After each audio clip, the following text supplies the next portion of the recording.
Le film ne coûte pas plus cher que la photographie. Un pilote de la Sabena le prouve en filmant les préparatifs du vol Bruxelles-Elisabethville. Une seule bobine 8 mm, sans coupure, ni montage. Oui, et je pense que je n'ai pas jeté 10 cm de ce film. Je n'ai pas jeté 10 cm dehors. Je l'ai utilisé d'un bout à l'autre. Et c'était pour prouver au cercle Sabena, cercle photographique de la Sabena, que le cinéma ne coûtait pas plus cher que la photographie.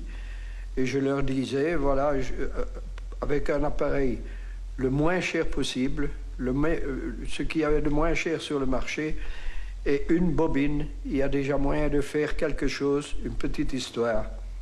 Et c'est comme ça que je l'ai fait, dans des conditions, courir à gauche, courir à droite, être là lorsque l'avion se mettait en route, et voir ce que les uns faisaient et les autres, et les filmer, et arranger tout ça après, les morceaux. Certains j'ai dû ramener en avant pour les remettre en place, évidemment,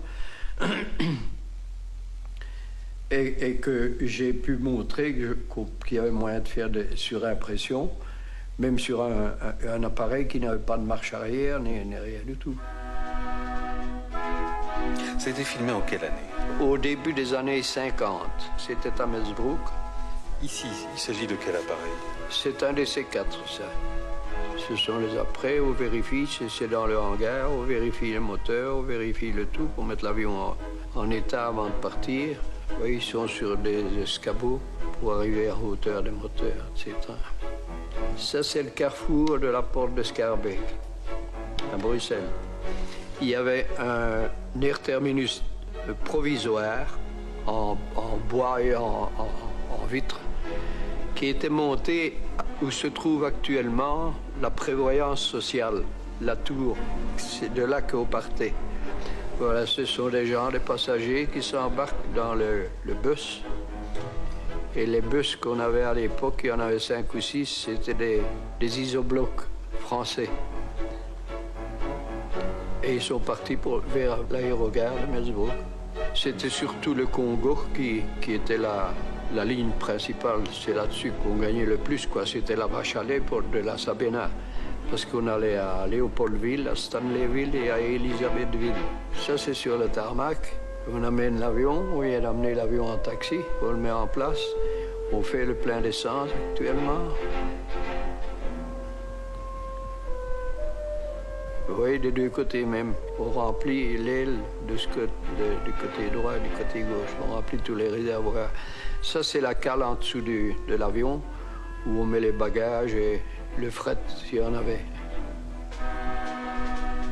Ça, ce sont des pièces pour charger comme fret dans l'avion. Voilà des chariots avec les bagages.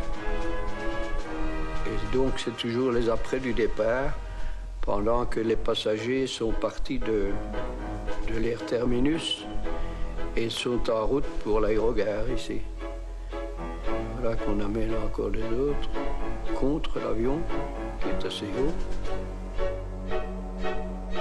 Et ça, c'est l'équipage qui vient signer. Ça, c'est le commandant de bord, là, au milieu.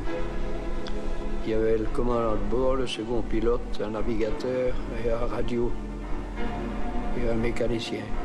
C'était un équipage de 5 personnes. On a la plaque qui indique Luchthaven. Ça, c'est la chaussée de Acte. Voilà l'isobloc qui s'amène. Il arrive à l'aérogare. Stanleyville, Elisabethville, donc il faisait escale à Stan. Voilà une des filles d'accueil qui accueille les passagers venant du bus. Il n'y avait pas d'affichage électronique à ce moment-là? Non, non, non. On glissait des plaques, comme vous voyez, pour donner l'heure de départ et de quel endroit. Et à quel guichet il fallait se présenter avec son ticket. Voilà l'équipage qui s'amène. Là, c'est le commandant, un mécanicien, navigateur. Alors, on amène l'escalier. Je vois qu'ils transportent ici, il faut se jeter les couvertures parce qu'il faisait froid dans l'avion. c'était pas bien chauffé. Lorsqu'on volait assez haut, les passagers avaient froid. Et comme ils passaient une partie de la nuit là-dedans, ils devaient se couvrir pour ne pas... C'est les passagers qui s'embarquent pour le moment. C'était le départ pour Éville.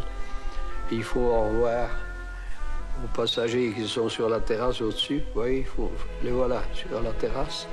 Ce sont les parents et amis qui leur disent au revoir. Avec un casque colonial d'ailleurs. Ils ont porté encore le casque colonial à cette époque, oui.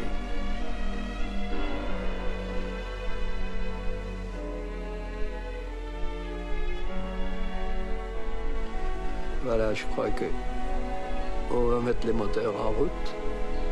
Voilà le premier moteur. Voilà le deuxième. Voilà le troisième. On mettait les moteurs en marche, ça fonctionnait bien, donc c'était parti, le vol était fait. C'est-à-dire, ils allaient faire le contrôle des moteurs en bout de piste. Et là, ça c'est la tour de contrôle avec le radar qui tourne là au-dessus. Oui. Ça c'est dans la tour de contrôle, c'est le contrôleur. Voilà, il quitte les blocs à l'heure, juste parce qu'on va voir l'heure, qui est indiquée de nouveau sur la plaque ici. Il le voit la partie. Et le type du mouvement l'indique. Sur son tableau, il compte ses heures, voilà, et il est parti à l'heure. L'essai des moteurs se fait au bout de piste, avant de s'aligner. Et si tout est en ordre, parce qu'il y a toute une checklist à faire, il y a beaucoup de choses à vérifier, il demande la permission de décoller. On envoie le téléx de départ. Et à ce moment-là, on lui dit qu'il peut décoller, qu'il est clear. Le voilà qui décolle. C'était un vol de quelle durée? C'était très long. Celui-ci allait à Stan, donc il devait atterrir à Kano. Il devait atterrir à Tripoli d'abord, avant d'arriver à Stan. Et ça faisait 6 ou 7 heures de vol, certainement. Plus le trajet alors de Stan jusqu'à Elisabethville, qui prenait encore 2-3 heures.